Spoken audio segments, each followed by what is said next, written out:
कि आज हो पहिला मिलनवा राजा जी।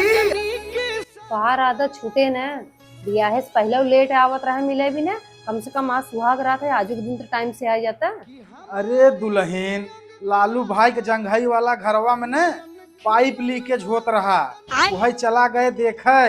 अगर लालू भाई के पाइप लीकेज अगर ठीक हो गए है न, तो घरों के पाइप लीकेज करत बा, ओके कब ठीक करबा?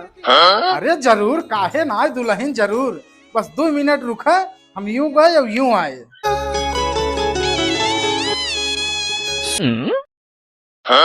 ये गड़बड़ है बाबा। चला दुल्हन, सामान आइयो बाबा।